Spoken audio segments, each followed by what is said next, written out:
Hey there, you're listening to BD4, where there's no better way to get your Yankees and Knicks analysis. Yanks every series, Knicks every game, and MMA on occasion. Here's your host, RJ Carbone.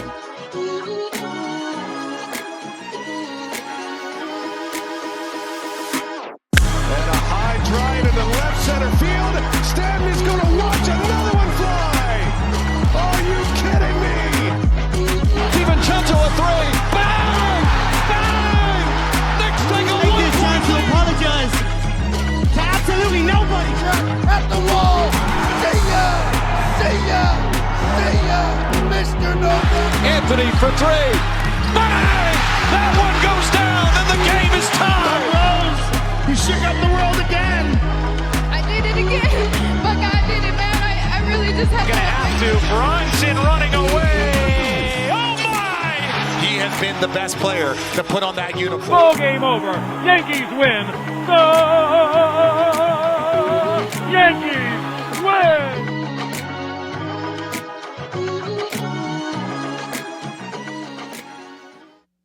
All right. Yeah, like it's, I was just going about my day. Last couple days, I've just been doing my routine. Waking up, getting ready, going to class, coming home. I get the notification that the Dodgers signed Tanner Scott. And it kind of just, since then, it's been just bothering me. Just really, really bugging me. And it's nothing to do with the Dodgers. I couldn't care less about the Dodgers, and I'm not going to argue about them. Oh, they're spending too much money. Oh, they're bringing too much Japanese talent in. I mean, you'd be crazy to say shit like that, but there are people actually complaining about that. Yankees fans. The irony. I'm angry because of the opposite. Like the Yankees, I feel crazy to say this because the last couple Yankees episodes we've been recording have been pretty positive and large. After that Tanner Scott signing, and then seeing the Dodgers make a deal for Kirby Yates today, who had a 1.80 something ERA last year, following the Sasaki move, kind of just disgusted me. And I'm looking up and I'm like, where are the standards? I was all happy about the Yankees offseason moves and they've done some fine things, but like the Dodgers are spending. The Yankees are kind of sleeping. The Dodgers have spent, they're Yankees fans. Oh, how much money do you want them to spend? They've already spent 300 whatever million. The Dodgers have spent 70 million more on their team. They just won the World Series, by the way. If you didn't know who won the World Series last October and you just followed the offseason without knowing, you would think the LA Dodgers were the team that lost to the Yankees. Are the Yankees trying to be good? Because they've done enough this offseason to guarantee that they'll be good. Are they trying to be great? They've done enough this offseason to be a great team. Or are they trying to be the last one standing? They got smacked around by the Dodgers in the World Series, and they're getting smacked around by the Dodgers this winter. The Mets made a mockery of them with the Soto thing. That was never even close.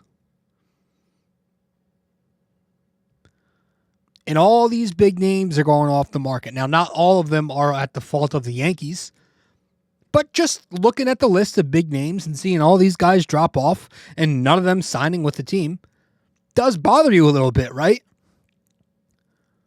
Soto's gone. Okay, it's not their fault. Suzuki's gone. Okay, it's not their fault. Christian Walker for $20 million AAV to Houston at that? Let's just get Paul Goldschmidt, which would also put us out on 35 home run threat Pete Alonso. Let's sign an aging veteran who's probably going to give you adequate production at best. But it's a big name, former MVP, so it'll appease the casual fan. Anthony Santander just signed. He's still in the American League East now. The Dodgers signed Tanner Scott. They signed Kirby Yates on top of everything they've done. And for me, it goes back to, okay, you lost Soto, but you had the chance to really get a pretty good plan B. And that was Kyle Tucker.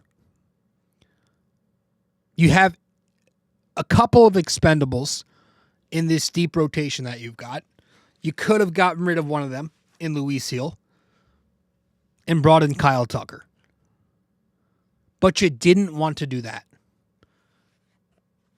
because you're sitting here worried about risk, unlike the team who just won the World Series. What's the goal? Is it a World Series? Is it a World Series this year? Is it a World Series later? Because you're worried about Tucker's expiring money, because you're worried about a third year with Christian Walker, or you're afraid to lose draft picks, or you're trying to stay under that fourth tax. The more I think about it, man,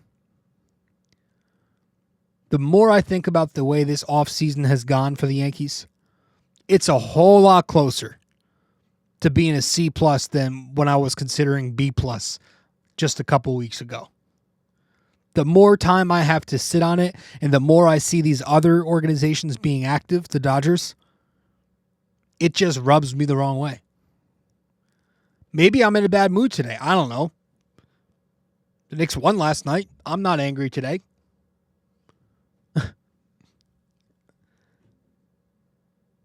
But I'm angry at the Yankees every time I see a notification, and it's the Dodgers doing something.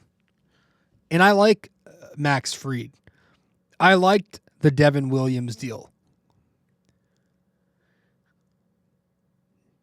But the Yankees pitching staff wasn't exactly a huge problem last year. You know what was? You know what did become a huge problem? What everybody was expecting to become a huge problem? In the batting lineup. That lineup was a big-time problem in the World Series. Now, we could talk about the fifth inning all we want in Game 5. The Yankees lost the World Series in those first three games. They lost after that Nestor at-bat, but they were down 3-0. And the numbers through the first three games of the series spoke volumes about this Yankee batting order. The Dodgers batted .213 in those first three games. The Yankees batted .186. That's 27 points worse. The Dodgers hit 5 home runs. The Yankees hit 3. The Dodgers scored 14 runs. The Yankees scored half of that. They scored 7 runs in those first three games. That's your series right there. The lineup didn't produce. So think about it. The Yankee lineup vanished when it mattered most last postseason. That same lineup has gotten significantly more questionable since. When the goal going into the offseason was supposed to improve it upon bringing back Soto. And if Soto wasn't back, it was to make it just below the caliber of lineup that it was with him. It's gotten a lot more questionable. It's got upside to be solid. Top 12 maybe. But there's a lot more question. You can't say they've upgraded their lineup. I'm sorry. You can say they've upgraded the pitching, the infield, the defense. You cannot tell me they've upgraded their lineup. Which, that's how you win in today's game. I'm sorry. And so I'm sitting here and I'm thinking to myself, like, the Yankees need another infield bat, but they need another impact bat. Like, we could talk all we want about Ha-Seong Kim, good defensive player, fits what they're trying to do by adding more glove. Even the Brendan Donovan deal, like I've talked about how much I like that idea. They need to make a splash. And names are going off the market every single day now. And one of the few names left that still hasn't signed is a guy who's, guess what, probably going to cost a little money. But you know what? You want to win a World Series? Spend some money. Sign Alex Bregman. Maybe it's time to spend more than you're comfortable. Splurge a little bit. Get the payroll of $400 million. I don't care who actually sits there and thinks that's going to bother the Yankees. You think Hal Steinbrenner's going to lose sleep on his yacht overnight because his payroll increases $50-something million more? You can't penny pinch and try to win a World Series with the roster you've already constructed. Like, you're already spending loads of money on Aaron Judge, on Giancarlo Stanton, on Cole, on Rodon, Fried. You're already spending loads of money on those guys. So you can't now try to go in between because you've already committed to building an expensive World Series roster, which takes spending to do so. So you're going to have to go all in on this thing. Relying on number 99, Aaron Judge, to carry you. That's like the one guy who has shown you that he's capable of doing everything but carry you when it matters the most. I'm sorry. I was watching the Baltimore Ravens game the other day. I'm on Twitter, and after they lose, BetMGM posted a meme of Aaron Judge in a Lamar Jackson uniform. Like, this has become a thing. It's embarrassing. So, like, I'm kind of over, like, the nice guy thing, the rational, let's be reasonable mindset. No, man, the Yankees have to go and make another big splash. Spoiled Yankees fan. We're trying to win a World Series. You kind of have to expect a lot. You kind of have to ask for a lot. That's how this works. The Yankees aren't a small market. Use your resources.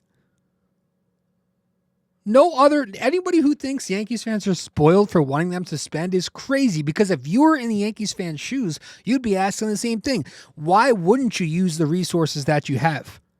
You're an $8 billion corporation. Be that.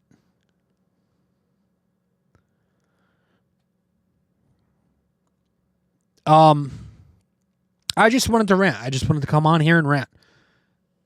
Now, the second half of the show, I want to talk a little bit more about something that's tamer. It's nothing big, but it's something that the Yankees should look to add. And we're going to talk about that when we return from break here on episode 786 of the podcast. Stay with us here on BD4. BD4 is available on social media for those who want to follow. You can find BD4 on Instagram at BD4Pod. You can find us on X at BD4Pod. And you can find us on Facebook by simply searching BD4.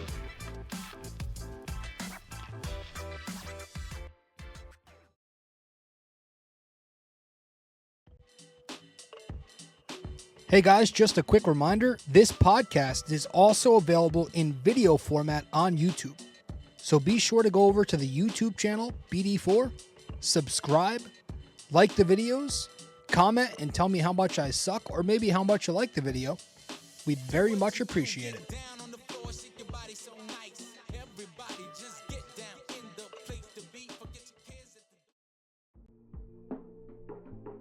Don't have time to sit down and watch a video? You can listen to BD4 on Apple Podcasts and Spotify. Don't forget to give us a 5-star rating and review on Apple Podcasts. And you can also watch the video format on Spotify too.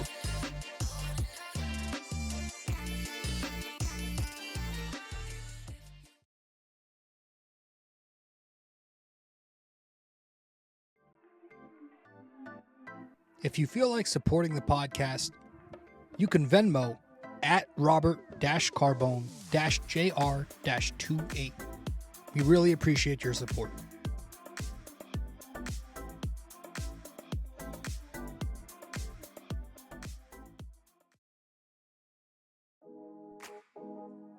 Do you enjoy Yankees baseball but are tired of hearing me yap?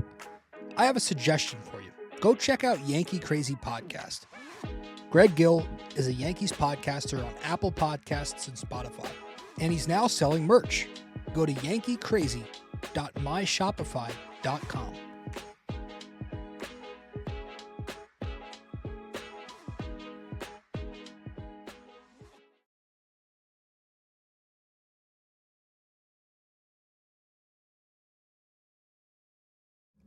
Okay, sorry.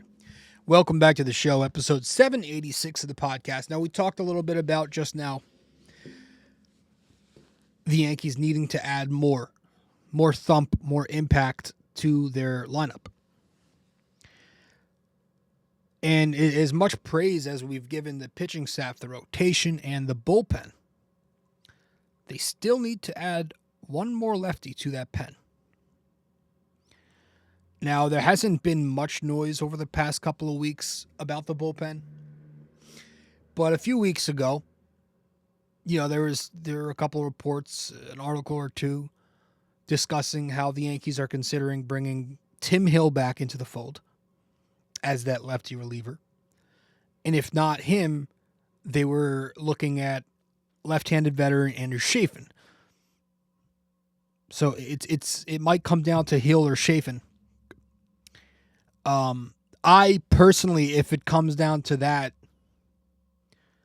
I kind of prefer Andrew Chafin, to be honest with you. Nothing against Tim Hill. Tim Hill was great for the Yankees down the stretch there in 30 whatever games it was. And he was good in the postseason for them. A very fun guy to watch. I just feel like what Tim Hill did for the Yankees there was a good stretch, and it's a little unsustainable. This is an old dude. He's a very soft thrower, just like Andrew Chafin, but Tim Hill doesn't have the stuff outside the fastball either. He's got incredibly weak stuff. There's literally no swing and miss in his pitch mix. He's a guy who relies on soft contact, soft, weak ground balls, and gets outs by, using that arm angle, the sinker from that sidearm angle. He's antics type, like kind of like Nestor, but like with zero stuff. I mean, all of the stuff on his Savant page, chase rate, whiff, all the strikeout stuff, like that was all third percentile or worse. I think I even saw a couple in the first percentile. Like he wasn't a guy with good stuff. I think it was very, I don't want to use the word fluke, but for lack of a better word. And then I look at a guy like Andrew Chafin.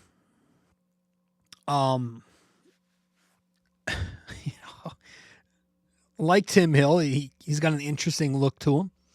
But he's got a lot more swing and miss. And just the direction baseball is going in, this is important. Andrew Chafin, also older. He's a 34-year-old lefty. But he's had a solid career. He's got a career 3.42 ERA. A very solid 125 ERA plus. 9.8 strikeouts per nine. 3.8 walks per nine. And he averages 57 innings per 162. So he's pretty healthy. And yes, like the knack on Andrew Chafin coming into the Bronx in Yankee Stadium is that when he does give up contact, a lot of those balls are in the air. But he's had high ground ball rates in the past, so it's not like he can't get that. And usually the fly balls he does allow are soft contact and he stays away from the barrel. Last year, Andrew Chafin was 76th percentile in barrel rate, 84th percentile in hard hit rate, and his exit velo number was pretty solid. It was above average at 58th percentile. But he gets a ton of swing and miss. A ton. In his career, again, we just mentioned he's barely below 10 strikeouts per 9. Last season, he struck out 70 batters in 56 and a third innings. His chase rate was in the 97th percentile, whiff rate 96th percentile, and his K rate overall 85th percentile. He gets a ton of swing and miss, and it's mostly because this guy has an elite breaking ball. I don't know if you want to call it a slider, a curveball. It's an absolute weapon of a pitch. I look at it as more of a it's a breaking ball. I don't know how to classify it. It kind of reminds me of what Betances had. It's listed as a slider, but if you watch him pitch, and I've seen plenty of film on him, it's a pitch with excellent depth, and it's got a ton of drop to it. It's got this 12-6 break. It moves very well. He averages 82 miles an hour on it. Likes to locate it down and away to right-handed hitters and down and in to lefties. So he lives on that same outer edge of the plate or inner edge, depending on the handedness of the batter. But he can throw the slider for strikes, and he sells it pretty well also. Looks like a fastball coming out. And the numbers on that pitch have just been laughable. Last year, opponents hit just 127 with a 186 slug and a 49% K rate on the slider. And over the course of his career, across 683 plate appearances that ended with Chafin throwing a slider, batters are hitting 136 with a 216 slugging and a 50% K rate. Just stupid numbers. Put him with Matt Blake. I think he could definitely repeat what he did last year at the very worst. Also a guy who gets good extension on his release. And his expected numbers, batting average, expected slugging, also pretty solid. Now the concerns with Andrew Chafin, he's kind of reliant on that slider. He doesn't throw his changeup anymore, never threw it a lot. And his two fastballs, his sinker, or if you want to call it a two-seam, and his four-seam are low-velocity pitches. And both of those pitches have some awfully bad numbers. As good as the slider is, that's as bad as his fastballs are. The slugging numbers, the batting average numbers, not kind to him.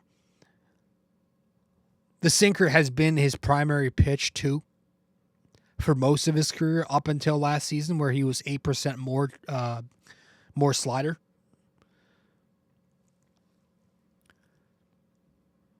So he does throw the slider a lot, and he's got some control and command, or not command, but some control and walk issues because of that.